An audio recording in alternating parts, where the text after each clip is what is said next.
How are you? That's alright.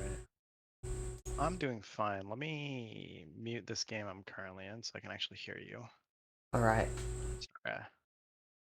And are you alright if I record this and upload it to YouTube later? Yeah, you can if you want. Yeah, I don't care. Lovely. Well, hopefully the advice will be useful for someone else as well. Hopefully. Dude, I don't know. I be getting cooked though. I be getting cooked. Your boy can't catch a win. These players are too good. Yeah, they're pretty good. So I was wondering if you could just start by like talking me a bit through your perspective of the game. I've got the game streaming in Discord if you wanna have a look at that. Yeah, so I think my initial rating is decent. I think in terms of my rating though, I'm not too sure if I'm throwing away like too many bots or not, or if the opponent outproduces me like modulo here, but Yeah. it I feel like I do at least attempt to raid the opponent, but maybe I'm losing too many bots. I think in general my eco can be okay if the opponent just doesn't absolutely obliterate me with like 10 million more bots, but in this game like I felt like I was down on bots pretty much all game, Yeah. and I just like even with like my eco and whatnot, like, I just could not keep up. Yeah, let's see And if we I can don't even work say out like I one. had great eco. Yeah, Yeah. I wasn't too sure. Yeah, you don't necessarily have to have great eco. If we can see Modulo's just put out the two constructors and then he's doing this. It is kind of common to delay that radar because there's not a lot that needs to be covered that early. And getting his second constructor out early just means he's going to get to those other mexes faster. Yep. And then he pretty much... I guess that's an idea of his queue. He's building a bunch of grunts. We come over to here. We've got a few grunts out for you. They're pretty spread out, so he's got what, 6 grunts out so far. You've also got the 6 out. So just slightly different order on that. It's probably worth delaying some of the grunts if you're not gonna raid early. Small trades like that can make a huge difference early game, and they do more or less snowball. And then if you're raiding with isolated grunts, you're probably gonna run into more situations like this where that dies. Best thing for you to do would have been once you see that enemy grunt is just try to keep moving. Don't try to kill anything. Yeah, I think if you go back to my base, I think right here I actually built an LLT to counter that entire push. I did see that die though. I did see that die. I felt very unfortunate. Yeah, we've also possibly got some base layout concerns. I'm not sure exactly. That might put some pressure on here, but that would Yeah, impact your I'm not too ability to sure about how micro to back build here. bases either. Like I feel like my base is very exposed as per usual, but Something I like to do is not create walls like this or this. okay. Just because it creates flexibility. Like I want to be able, like, if there's a unit over here, like having the laser tower there is great because you can't walk through there and defend over there. But I tend to want to leave gaps here so you can just walk a unit through there and defend it if necessary. Here in this kind of a situation, probably rather than building an LLT, I'd have probably opted to rely on the build power from the factory to defend the base, and then that later gives you units that can come out and help defend things. Also, it looks like this constructor's walked around there.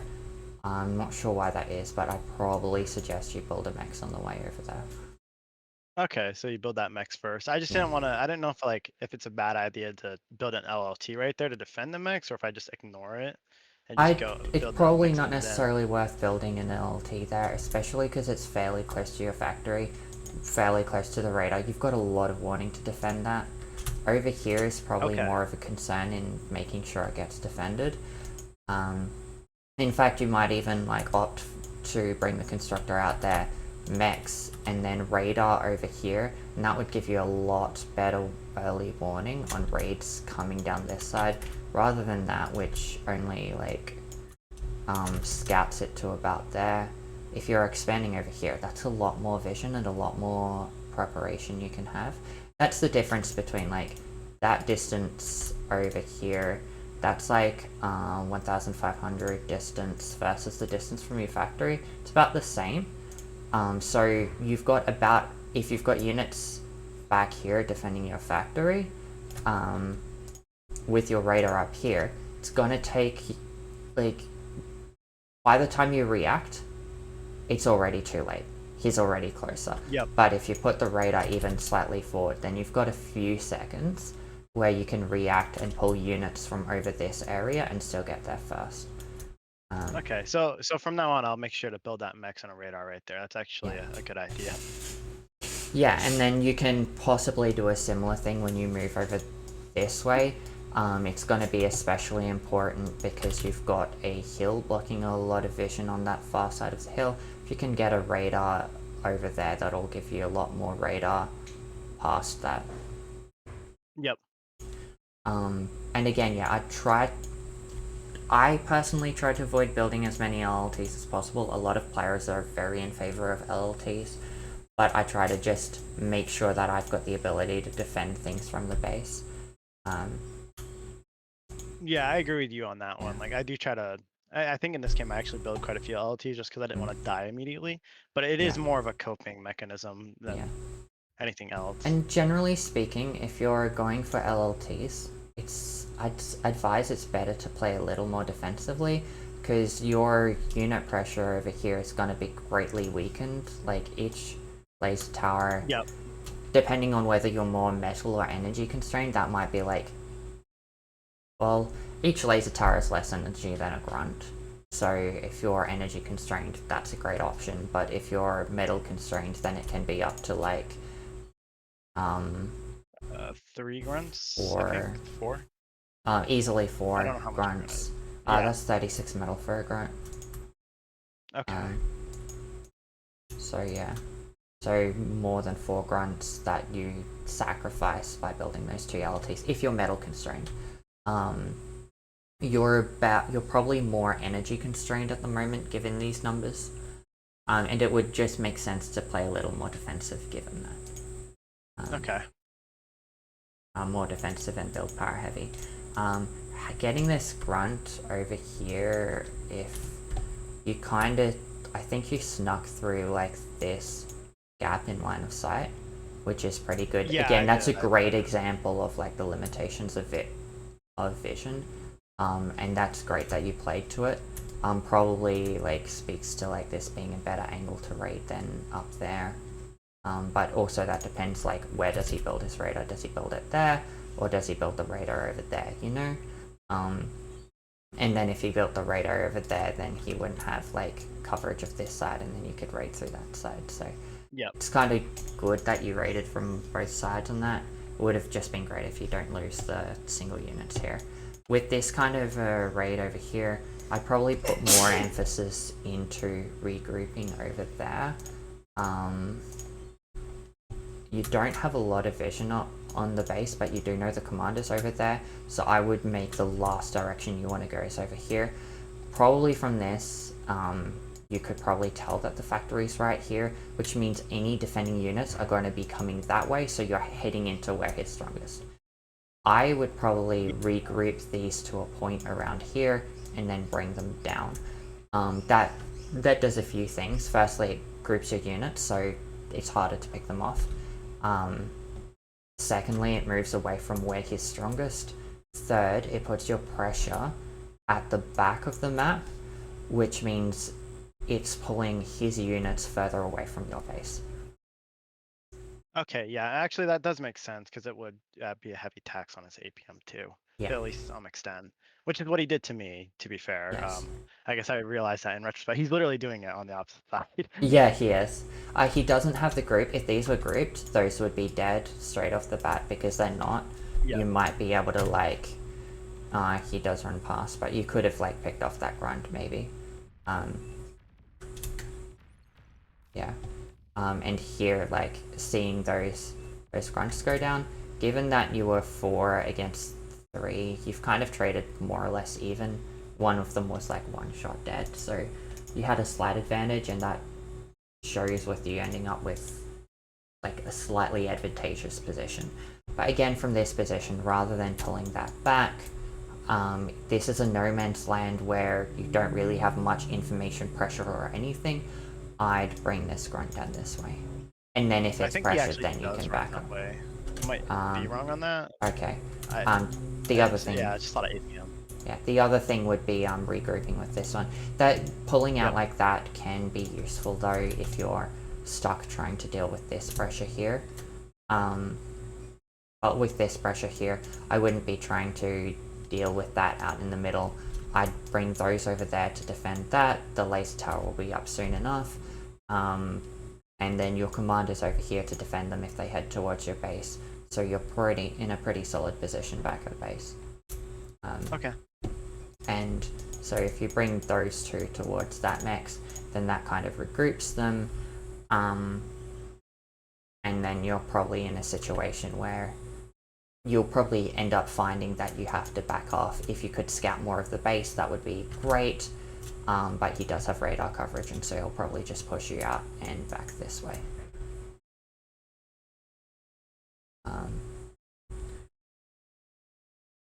But like part of the reason like maintaining pressure here is good is because you know where his army is. That's the difference between being there and there. It's like you know his army is here, like responding to this.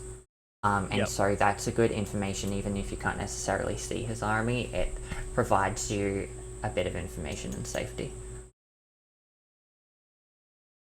Okay, that makes sense. And then also, I guess it would be better to not donate so much wreckage. But that's in respect to not grouping my units together and pulling them into more. Well, partly also you see you were 4 against 3 where one of your grunts was one shot and it was dead. So at the time that was on vision, and so that would have been a great point to just pull back and not engage. It's all right because even though he has to, even though he gets the reclaim, it's not a ton of reclaim. He has to build something that can reclaim it or walk something over there, and then he has to spend resources reclaiming it. It's but it is slightly advantageous for him, but it's mostly even. The big concern is that is maybe less the reclaim in that 4 grunts provide more than 4 grunts in, like he has to respond with more than 4 grunts just by you having the 4 grunts over that side of the map. Plus your 4 grunts give you information and a bunch of other stuff like that. That's really useful and puts him in a defensive position. So keeping them alive, even if you didn't have to worry about reclaim, keeping them alive would be a lot more valuable than like having them dead. That makes sense to me. That's definitely one of my chief notices that I was doing. Yeah. And this situation may be the hill, but there was sort of a situation just there where you had your army, because you were going out to engage, you had your army there, he had his army there, it was closer to the laser tower than you. Maybe more of a concern if he had a bigger army and if he didn't have the hill to slow him down. But a couple of things he could have done is he could have just threatened this and then engaged your grunts when they're like chasing to try to defend this. Or just if he had enough grunts, just straight engage this and kill it with your reinforcing grunts not having a say. You generally want to make sure you're between him and what you're trying to defend. How many grunts do you need to kill an LLT? 3, I'd say you lose 2, like you probably lose 2 or 3 of the grunts to kill the LLT. 4, you probably lose just 1 of the grunts and kill the LLT. 5, you might lose half a grunt or something like that. Okay. So depending on the number, changes. If you've got the constructor here, you can set the constructor in front of the LLT to block some shots and repair the LLT, and that will get even more value from the LLT. Stuff like that is really valuable. But other than that, yeah, it's probably down to this. So him pulling his grunts out was probably fairly worth it. And then, yeah, we see you just sending grunts more across the map. This one comes back in. This one's engaging on its own. Best if it didn't engage, but that's okay. And and sometimes I they just get see. caught like that. And because of my previous losses, it's piling up. So that's why he Yeah. has so many more units than me. I, Yeah, that I does mean, make sense. at this point, he only has a handful. Like, if we go total units, he's got 10 grunts on the map. So Actually, you've if you got click 8. player view and you were to hover over the whole map, I think it will just show you all my grunts. Yeah, I just see you definitely. like clicking them individually. So, like, But in yeah, terms of total grunts, you're not that far behind, really. I think he's got like 3 expanding cons to 2, which means your army disadvantage isn't great. And you're gonna yeah, get like a couple more pick. No, that one stays alive. That's alright. And then he's yeah, also I think. got the res bot taking advantage of that. Oh, that makes sense. Okay. Yeah, it Yeah. also doesn't help that my cons can't really expand, or at least one of them can't expand because of the grunts in the back. I was a little bit Yeah, worried and so about. in this kind of position, I'd have probably, rather than sending grunts across the map, the best value you can get is send all grunts to deal with this and just flush it out. Yep. Because again, you've put a position where he's between your army and your base, so your army can't do anything. But if you force his army to be on his base's side of you, then that's better. And that's what you probably want to try to do in a position where you're playing defensive and on the back foot. If you're ahead, like he is, then it's fine to have units behind your, like, it's fine to let your army get between some of his army and his base, because he's got enough at his base to defend his base. So, Okay. it's more of a situation by moving this army out, you don't really have any pressure over his base, or not effective damage dealing pressure over his base, because he's got enough army. He could almost free expand anyway, and he's got like enough cons that it's pretty much free. Like, building more cons to expand wouldn't get him that much value at this point. But these grunts being across the map mean that you can't deal with this over here. And so these grunts aren't threatening his base and aren't defending you. Okay, that makes sense. Yeah. And then we've got another one picked off there, another one picked off there. Both of them are like 3v1, so he does a ton of damage to you and you don't do any damage to them.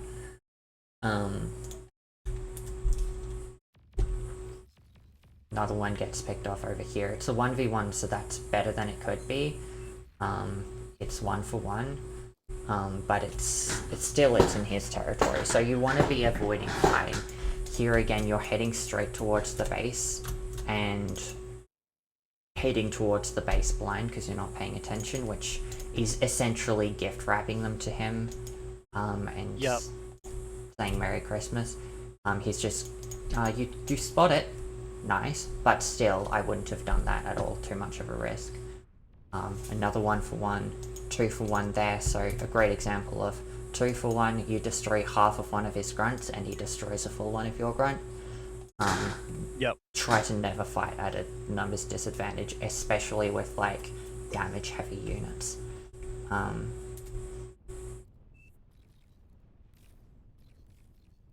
Okay, I see that I'm donating a lot of grunts right now. It makes sense in retrospect when you say it, Yeah. the situations. Yeah. I think the cost of the grunts add up very quickly. Yeah.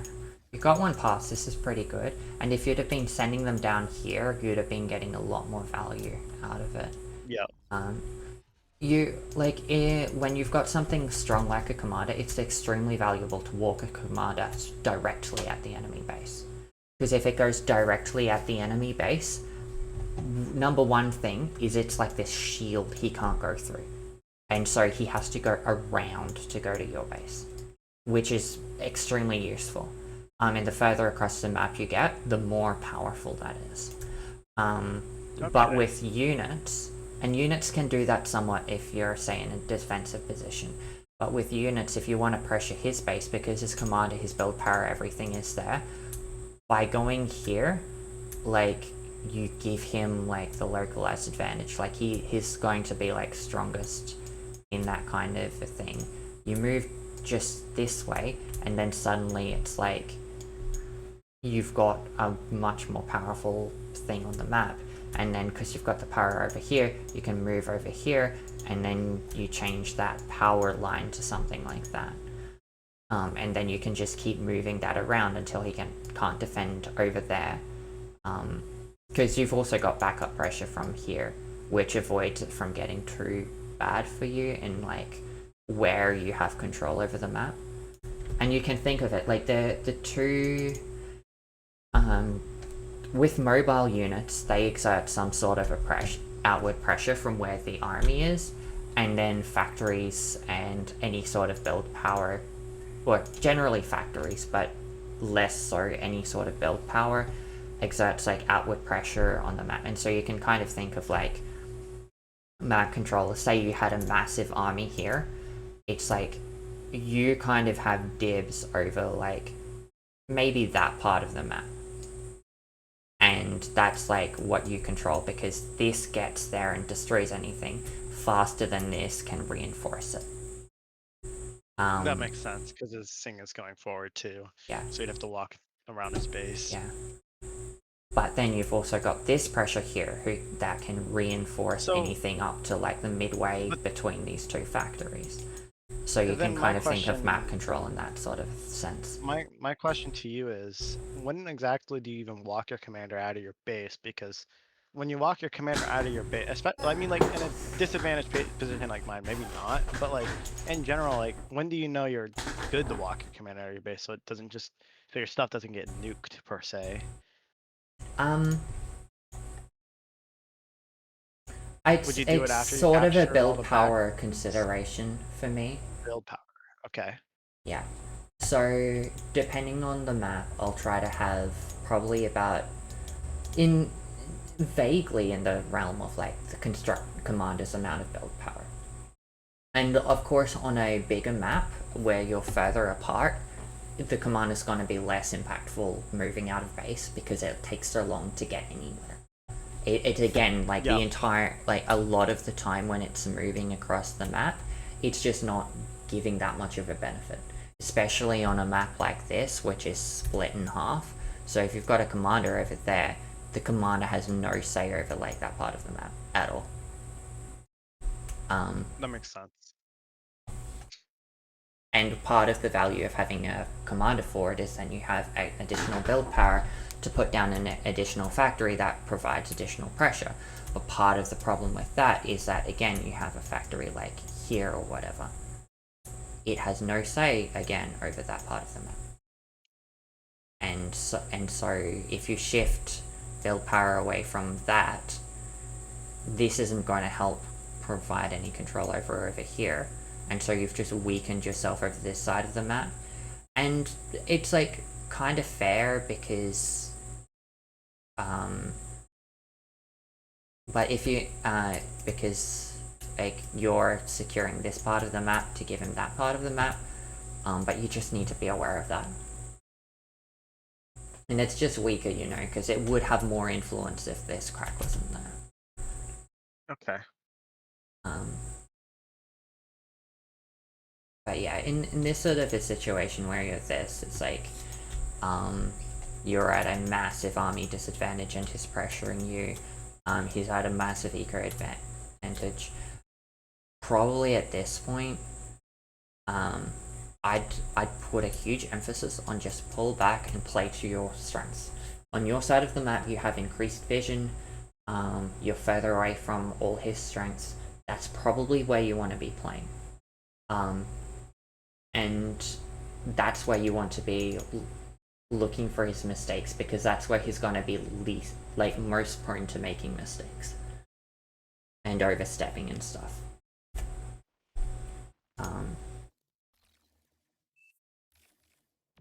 Yeah, great example. You move towards the base, a grunt just comes out of the factory and comes and kills you. Yep. That makes sense. Here, even on this side of the map, you're running into situations where his army moves forward and picks off a single grunt. say you had a couple extra grunts, you could come and deal with this army here and outnumber it. You'd just throw those 4 grunts and you'd still have most of your grunts. And then this is building laser towers, so it's mostly fine. Then you can shift everything over there and keep that safe. And then because this army, you know this army is over there, then you send this constructor back and grab that. The safest mechs first because you want to keep them alive. And then by the time the constructor's walking over here, then you've kept this area alive, and you can be sending all your army over there to keep that alive, and just take and secure one portion of the map by one. You will be markedly behind, and it will take you a lot of mistakes on his part to claw your way back from that. Like, he's got the advantage, it's his game to lose. Yep. But if you play to your advantages, you maximize the chances that he's going to make more and more mistakes, because everyone does. And you maximize the chances he makes mistakes, and hopefully you'll have a shot.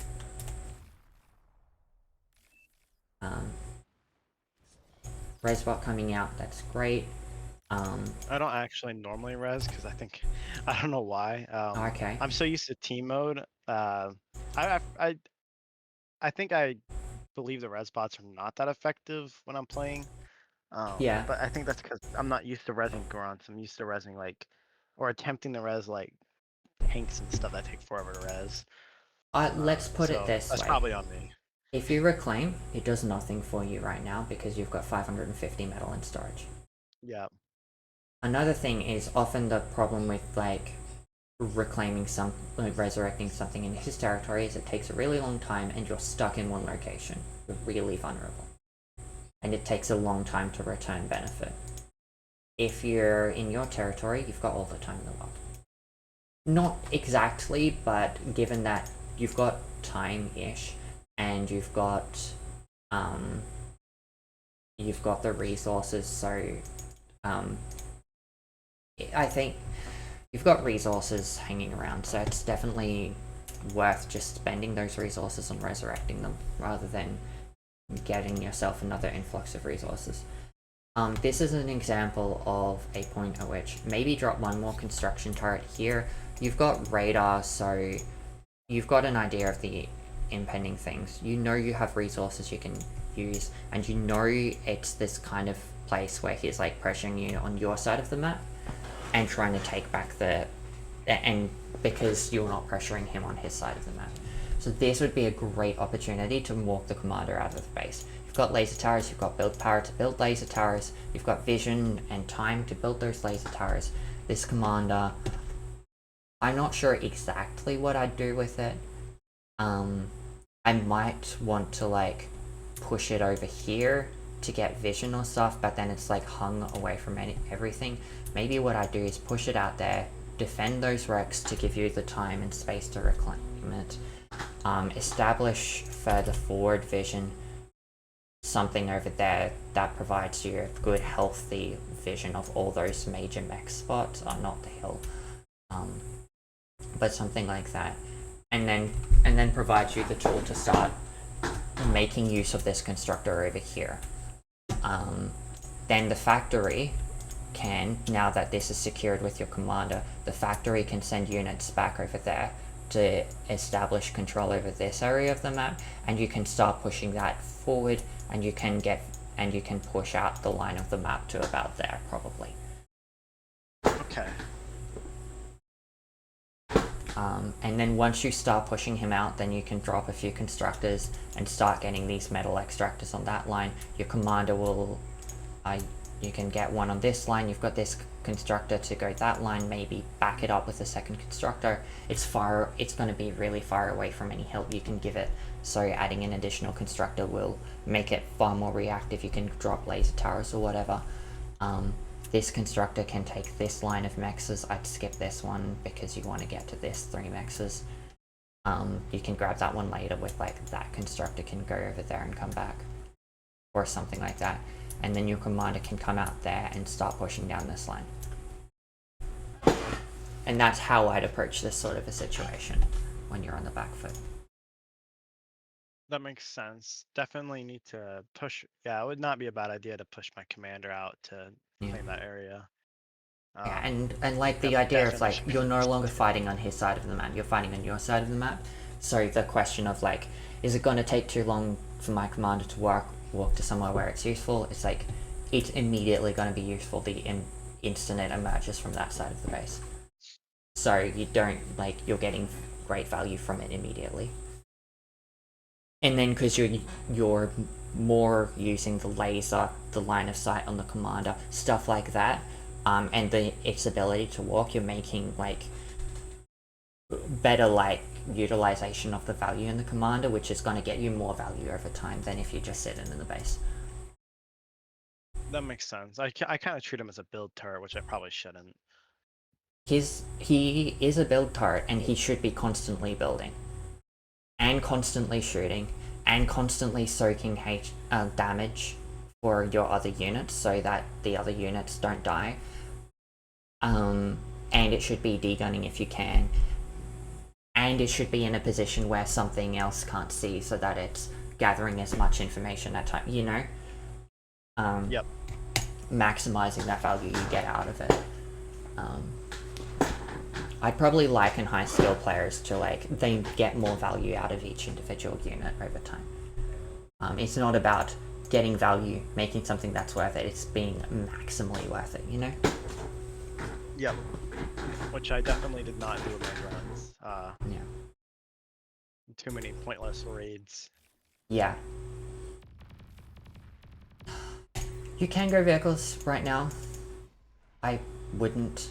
I think I swapped vehicles because I saw him go vehicle. No, actually, I didn't see him go vehicle. But he does go vehicles. He does. What I'd be doing rather than a vehicle swap, and again, I wouldn't be fighting here. Let's say you've got 7 there. He's slightly out of position, but no, like you're too spread out. Right, but like, he's got like 3 against 2 here. That's what that is. Yeah, I think and then if he did, if he did spread out, if he did spread these out a little more, then you'd be looking at like an 8v7 or however many his last. Looks like you have like destroyed 1 extra or something, but it's been a mostly even trade. I wouldn't be engaging this at all because he could just he could just spread out and murder, yeah. But if you're building this factory, you're looking at, you could have another 3 grunts, which could have allowed you to win that. If you're more metal constrained maybe at the moment, or maybe even more build power constrained, how long is that? 7,150. You could probably have more like an extra 5 or 6 grunts out at the moment. Kill that before the reinforcements show up, and then you can just kill that too. You've got the reclaim, and you're back in the game. Because then you've got the army advantage. Maybe still try to clear that out with reinforcements from your factory, but then you send everything else across the map to deal with what you can.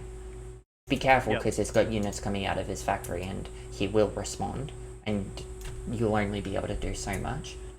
But that's kind of what you're looking at there. That makes sense. Probably preemptively swap the vehicles out of fear of getting vehicled myself, not too sure how to respond to vehicles with bots. You can definitely, it's easier with pawns than with grunts, but you can definitely get a lot of value out of grunts against vehicles. Once they start getting like really large numbers, then it gets harder, but especially in a defensive position where you're gonna have laser towers and stuff to defend most of your positions, it's still okay. Maybe if anything, I'd have probably gone for an air factory and shurikens. Okay. But again, I'd still do that a little later. Yep. That makes sense. Yeah.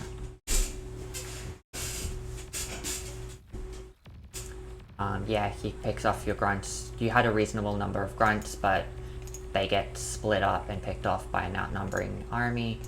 And then he just... Yeah, I forgot you can walk up there. Yeah. He almost couldn't, though. He shouldn't have taken the fight with that LLT. If that constructor had been repairing the LLT, I'd have killed a couple more of the grunts, maybe, but... And then there's the resign. Battle ended. Okay, so definitely a lot of bad raids and a lot of Yeah. not so strategical decisions on my Yeah. part for sure. And I see a lot of people blaming APM. I think Oh APM no, is... I mean Yeah. the APM was definitely like it wasn't just the APM, but I at the moment I said APM because like I was losing so many like bad raids. Yeah. Albeit I was probably APM taxing myself when I was doing those raids rather than Yes. APM taxing him. Very much so, So yeah. yeah, I don't literally think it was APM the reason I lost. I think it was I think the biggest tax is not APM, it's actually attention. Because when you're in enemy territory with grunts, you have so little information about where the enemy army is, what it's doing, all that sort of thing, which means you have to be constantly watching. If you have yep. radar vision, then you can go, it's like, oh, it's over there. I know what direction it's moving in. I know where it's going to be in 5 seconds. I can look away for 5 seconds and do something else and then come back. You can't do that when you're raiding in enemy territory. And so it's literally not, I think, at that point, an APM thing. It's a, am I attacking when I'm not looking at the front line? I shouldn't do that. Am I heading towards where... And then the other thing is like playing based on information. You did actually move towards his factory a bunch of times.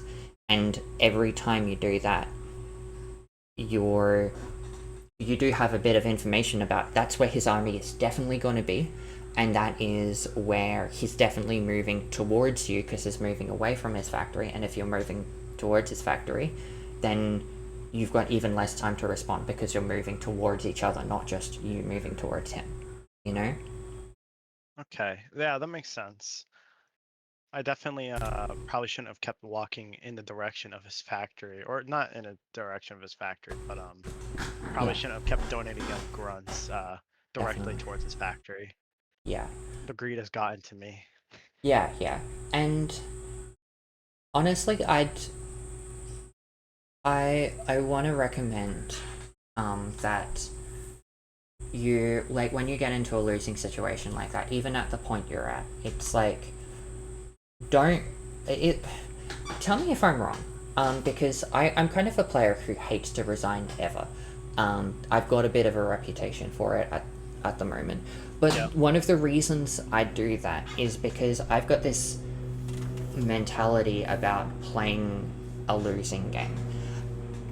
And like when a game is like in a dire situation like the point at which you resigned, you've got a situation where you're at a unit at disadvantage, but you have to work out how to, or if you're going to keep playing at that point, you have to work out how to get any value from it.